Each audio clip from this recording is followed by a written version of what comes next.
Oke, baik, kita lanjutkan ke nomor 25. Di sini ada 3 vektor yang membentuk sudut yang miring, membentuk sudut 30 derajat dan 37 derajat. Nah, di sini kita diminta untuk mencari resultan ketiga vektor. Artinya kita perlu menjumlahkan semuanya. Di dalam vektor, ketika arahnya itu dia tidak sesuai dengan koordinat X dan Y, maka kita perlu proyeksikan ya. Kalau kakak bisa nyebutnya kita luruskan dulu yuk dia ke jalan yang benar gitu ya. Idenya adalah membuat vektor yang miring ini dan ini itu menjadi sesuai dengan sumbu X dan Y. Jadi yang ini. Ini seperti itu. Dan ingat, setelah udah sesuai di sumbunya masing-masing, maka kita bisa mencari resultannya dengan kalau dia searah dijumlah, kalau dia berlawan arah dikurang ya. Makanya nanti kita dapetin Rx-nya dengan menjumlahkan F2x dan F3x kemudian dikurangin F1x. Terus RY-nya menjumlahkan yang searah dan dikurang yang berbeda arah. Terus untuk mencari besar ketiga resultannya kita pakai Pitagorasnya ya. Kenapa? Karena ketika nanti kita sudah jumlahkan ini nih, idenya dulu ya ini ya. Idenya nih nanti kan semisal nih ya, semisal gedean yang di atas. Jadi F2Y ditambah F1Y ini ternyata lebih besar dari F3Y, jadi hasilnya tetap ke atas. Itu terus sebelahnya ini ke sebelah kanan ya misalkan ya. Nah, maka untuk mencari resultannya itu kan yang tengah-tengah ini ya. Dan ini nih kalau dia membentuk sudut ini kan setara dengan yang ini ya. Resultannya ini membentuk sudut 90 derajat, maka pakai Pitagoras. Nah, itu idenya. Yuk kita actionnya. Yuk kita mulai dari awal, kita proyeksikan F2x, kita ini F1, F2, M3 ini kakak misalin aja supaya gampang gitu ya. Jadi di sini F2 nya kalau kakak proyeksiin ke sini kan jadinya F2x ya. F2x itu kalau dia tertulis sudutnya di sini kebetulan tertulis, maka dia pakai cos ya. Jadi ini adalah F2 dikali cos 37. Berarti berapa nih? 25 dikali cos 37 itu adalah 4/5. Berarti kita dapetin 20 Newton. Nah, untuk F2Y nya kita peroleh berarti F2 dikali sin 37 yaitu 25 dikali 3/5 yakni 5 ya, yakni 15 Newton. Kita lakukan hal yang sama untuk F1 dan F3. Nah, kebetulan F3X ini ternyata ketika kakak proyeksin ke sumbu X juga, ini kan tadi sumbu Y juga ya sebenarnya. Ketika diproyeksin ke sumbu X ini juga tertulis sudut, maka dia juga pakai cos. Jadi ini F3 dikali cos 37, F3 nya tetap 25 dikali 4/5, ini juga nilainya 20 Newton. Dan F3Y nya juga sama ya, berarti pakai sin, berarti nilainya juga 15 Newton. Nah, yang ini nih. Nah, yang ini sudutnya di sini, hati-hati. Soalnya begini ya. Nih, sudutnya di sini ya. Jadi ini tergantung soalnya sudutnya letaknya di mana.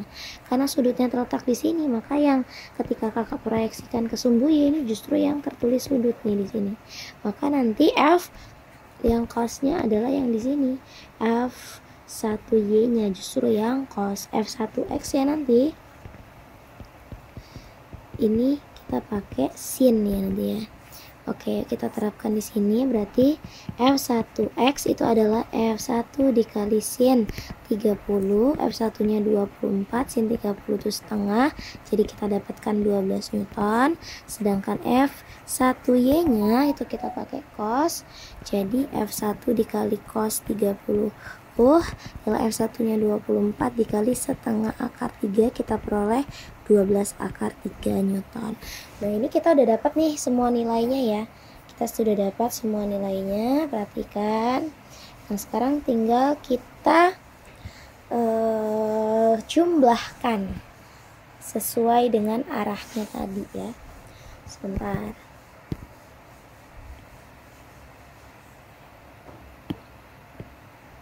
Kalau semisal ada perhitungan yang kurang pas, silakan aja, karena ini kakak nggak pakai persiapan, langsung buatnya spontanitas.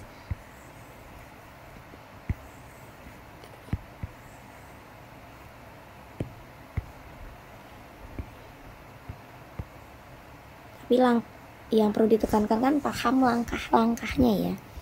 Nah, terus di sini berarti kita jumlahkan nih sesuai tadi Rx dan Ry-nya. Berarti Rx-nya itu sama dengan F2X, berarti 20 ditambah F3X ternyata juga sama, yaitu 20 dikurang F1X-nya adalah 12. Jadi dapatlah minus 12 Newton. Astagfirullah, maaf. Ini kan bukan min ya, ini plus ya. Jadi ini adalah 40 dikurang 12.